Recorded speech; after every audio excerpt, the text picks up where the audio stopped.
Aqui com a palavra Henrique André. Pô, satisfação máxima poder participar, poder somar, poder trocar energia principalmente, né. Acho que a comunicação é algo que nos envolve, que nos é comum, e nesse universo da escrita e esses presentes que a escrita me traz, que a literatura me dá, como estar aqui hoje, é sempre bom, é sempre potente e me faz acreditar cada vez mais na potência que o universo nos dá enquanto artistas. Você é louco. Henrique, vamos começar do começo? Bora. Hoje eu acho que você lida com as palavras, você lida com comunicação, com o futuro, né? Então, estamos criando o futuro a cada instante. Mas eu queria, para quem está te conhecendo agora, cara, onde é que você cresceu e como isso influenciou no que você faz hoje como missão? Mas eu sou aqui de São Paulo, nasci em São Paulo, na Zona Leste, né, originalmente no Cangaíba. Só que quando eu tinha 2 anos, minha mãe faleceu e meu pai, por trabalhar de madrugada, enfim, por ter que ser o provedor, né, eh, e junto com a família, com a matriarca dele, né, com a minha avó, decidiram que eu ia morar com ela em Petrolina, em Pernambuco. Então, dos 2 anos aos 18, mais ou menos, eu cresci em Petrolina, Pernambuco.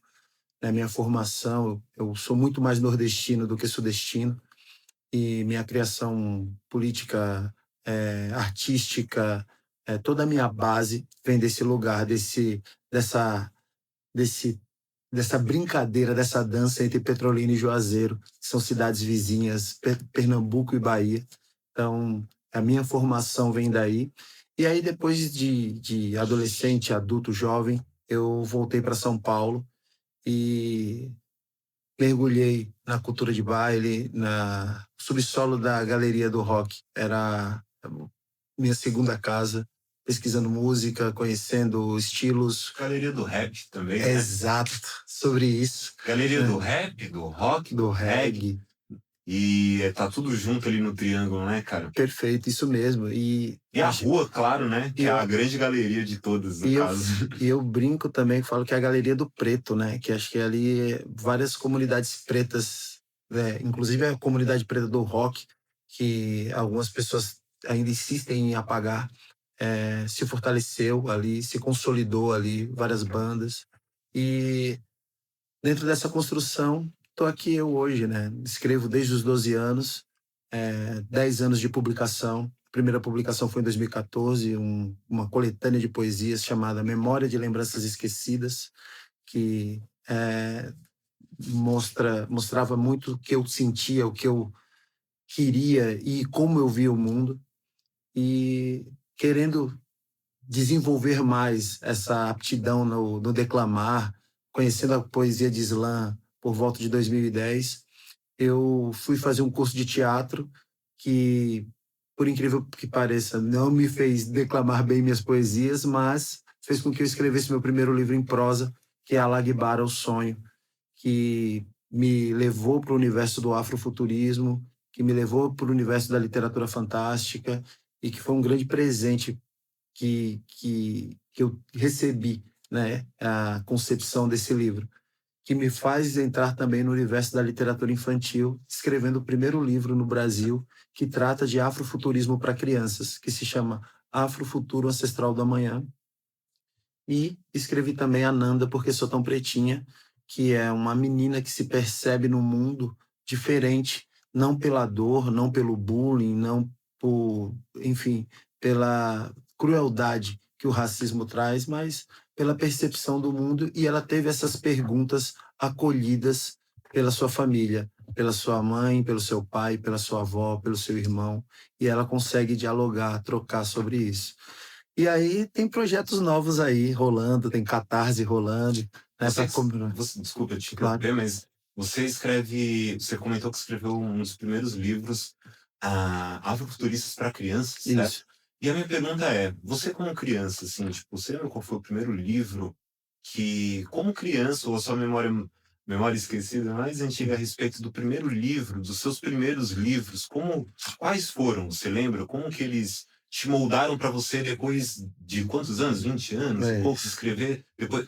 Então, a minha pergunta é: qual livro de criança te influenciou a escrever um livro para crianças? Jeff, por incrível que pareça, né, e por mais dúbio que isso pareça ser, eu era fã de Monteiro Lobato quando era criança. Sítio Pica-Pau Amarelo sempre foi algo que me fascinou muito.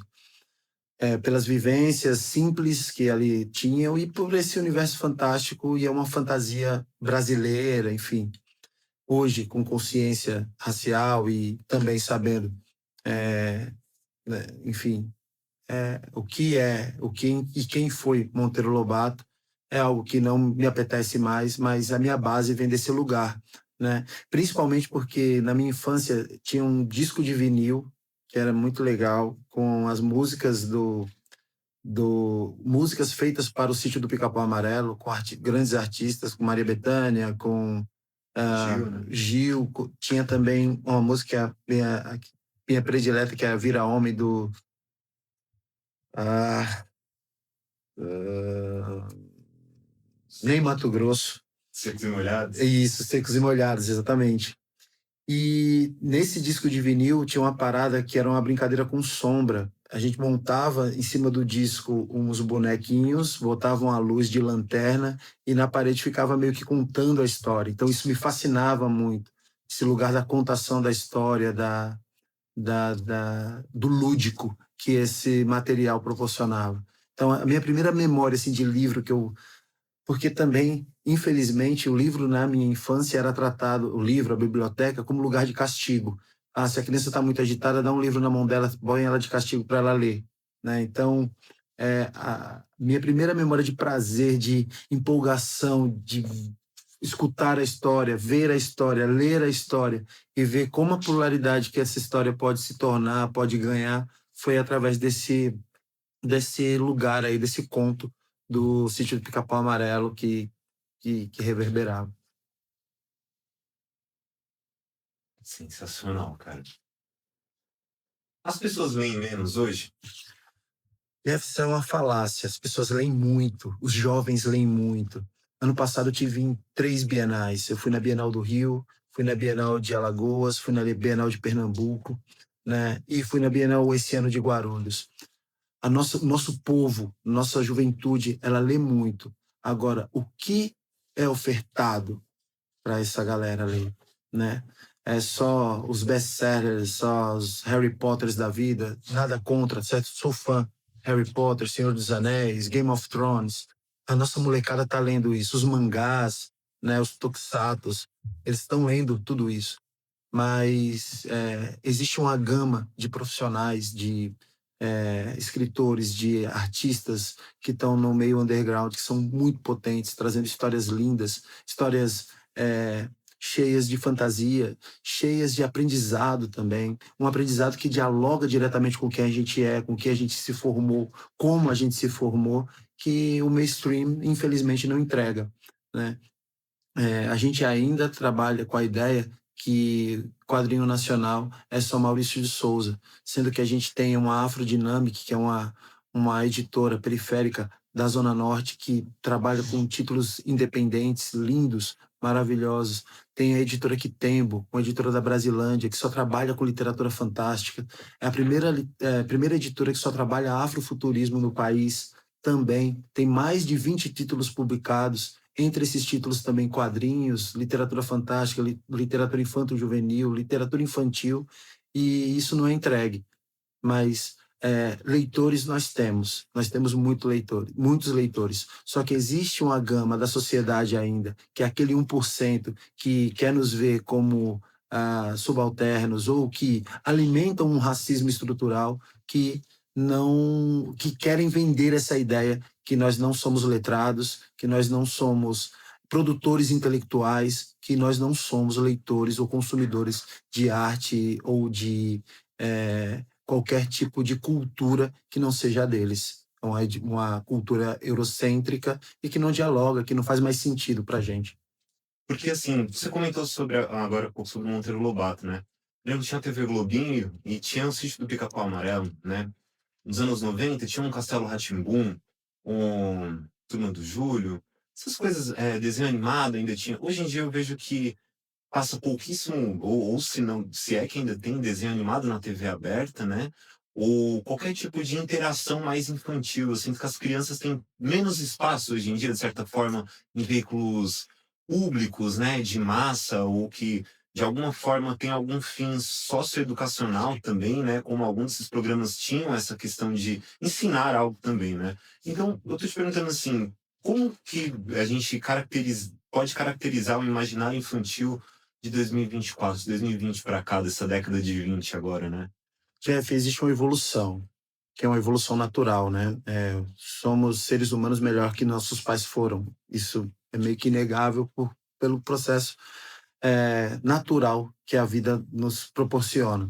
Nossas crianças são também seres humanos melhores do que nós fomos, absorvendo muitas informações. Porém, nós vivemos em bolhas, nós estamos em uma bolha. E a nossa bolha não é a totalidade que o nosso país, que a geografia do nosso país é. Então, essa TV aberta, trazendo desenhos animados, trazendo reflexões. Eu brinco que reflexões como a que o He-Man trazia todo final de episódio ali, uma moral da história, isso nos faz falta, porque a gente acredita, pelas crianças que nós convivemos aqui no eixo Rio-São Paulo, né, que todas as crianças têm acesso ao YouTube, porque toda essa programação infantil, esse histórico de programas infantis, de linguagem infantil está no YouTube hoje, né? Mas só que nem toda criança tem acesso a essa internet de qualidade, a essa ferramenta, essa plataforma. Então, dentro do nosso eixo, as crianças estão alimentadas, estão chegando a essas crianças, os pais também tendo em vista essa preocupação. Claro, ainda também pais que têm condições de colocar em escolas que trabalham a democracia racial, que trabalha os temas mais delicados e as mazelas mais delicadas da nossa sociedade, tem essa preocupação. Tem uma liga de escolas antirracistas, por exemplo, em São Paulo, que trabalha uma literatura independente, que busca livros que tragam um outro olhar, um outro tipo de protagonismo para romper o imaginário e a construção de imaginário eurocêntrica, mas ainda é um processo que estamos engatinhando, porque é isso, esses pais que estão, mesmo que eles tenham a boa vontade de mudar esse cenário, são pais que são formados por um imaginário eurocêntrico. Se eu peço para qualquer pessoa que está aqui, por mais que nós sejamos conscientes e que a gente tenha letramento, se eu peço para vocês fecharem os olhos, imaginarem um astronauta que está fazendo um trabalho numa estação espacial, com certeza 90% das pessoas que estão aqui vão imaginar um astronauta estadunidense, branco, com bigodinho, algo parecido, loiro, né? Mas não é por culpa ou por responsabilidade apenas nossa, mas sim por conta dessa construção de imaginário que a gente está mudando, que a gente está reconstruindo, e eu sou muito orgulhoso de poder somar com essa mudança através do meu trabalho, através dos livros que eu faço. E faço todos os meus livros, os infantis são livros ilustrados, né, por si só, mas os livros também que são para adolescentes e adultos também trazem ilustrações para somar nesse processo de reconstrução do nosso imaginário. Henrique, o que significa afrofuturismo? Afrofuturismo é pensar o hoje, é trabalhar no hoje, pensando o amanhã, sem deixar de se conectar com o passado. Eu costumo dizer, Jeff, que um corpo preto que levanta de manhã cedo, toma seu café, antes de sair de casa, toma a bênção do seu pai, da sua mãe, do seu avô, e sai para a labuta, sai para o trabalho, buscando um futuro melhor para si e para os seus, esse é um corpo afrofuturista. O afrofuturismo está mais próximo da gente, do povo preto, do que a gente imagina.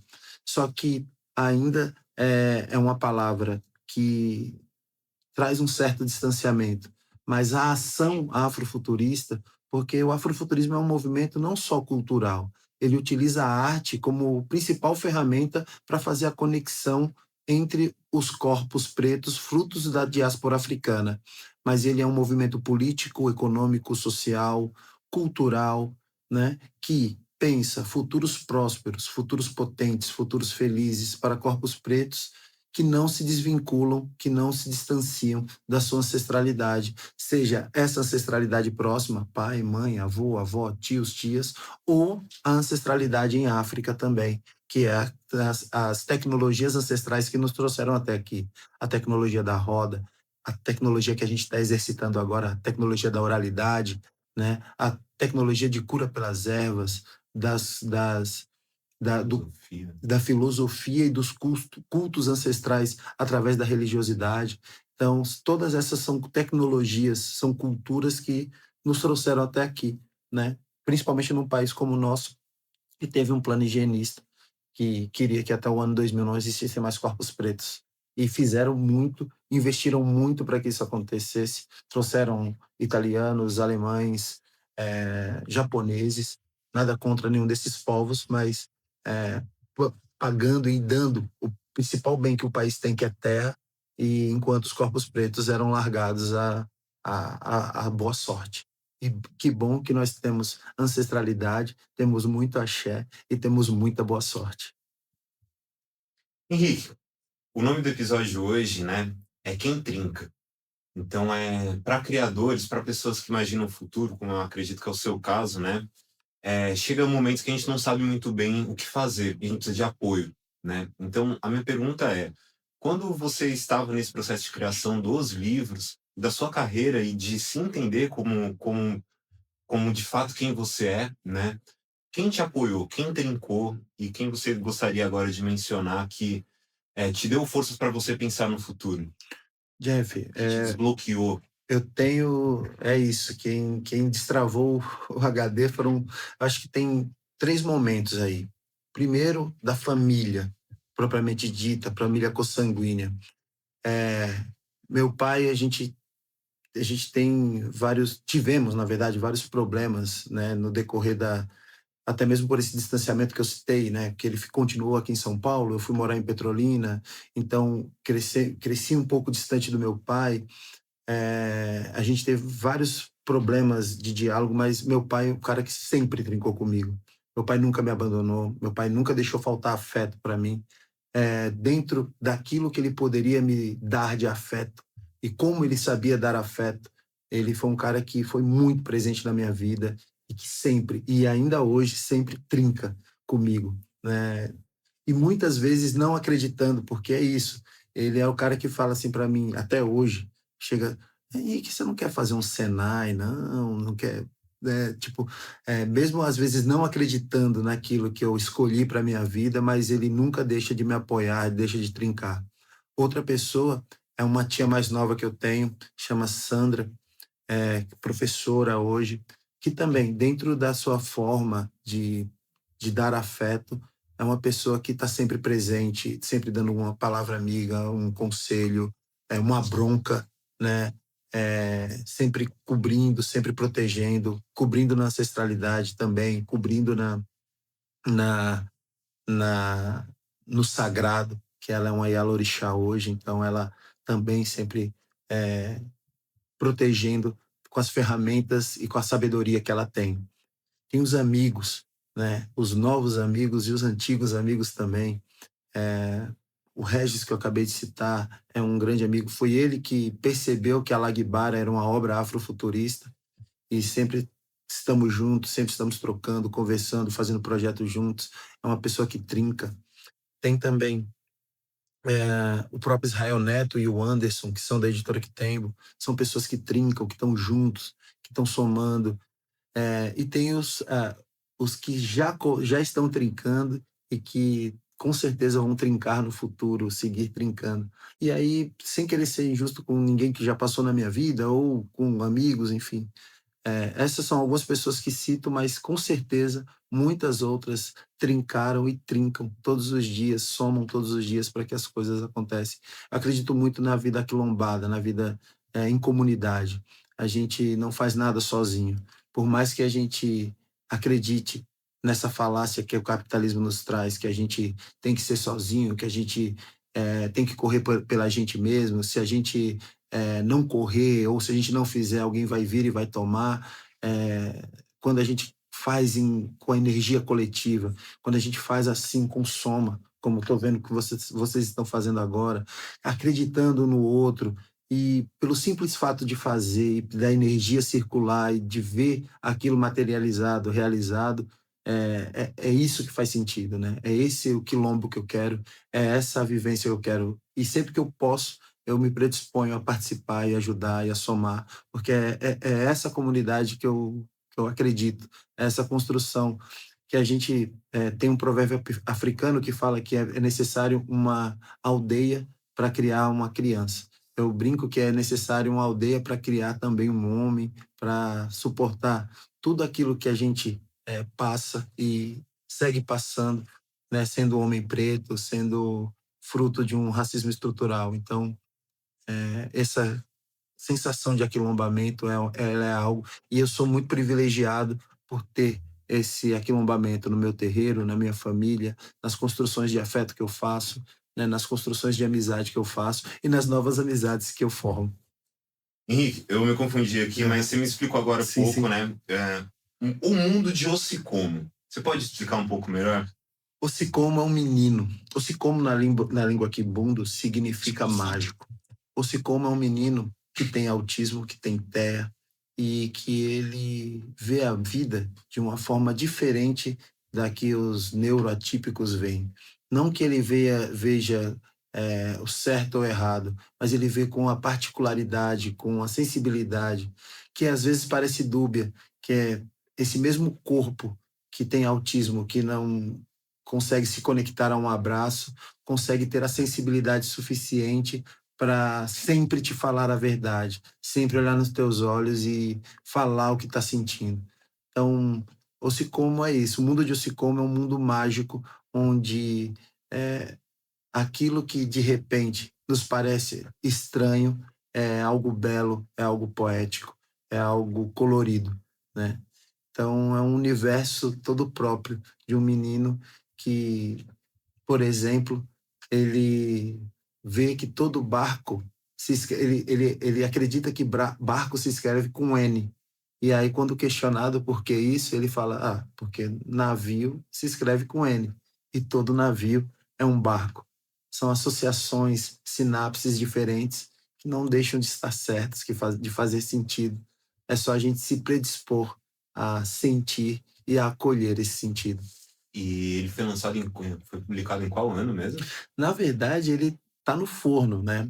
Ele é um dos livros que está nesse processo de comemoração dos 10 anos de carreira, está numa campanha do Catarse. É esse livro, O Mundo de Ocicomo, e também um livro chamado Mar Menino. E aí, Mar Menino tem a brincadeira com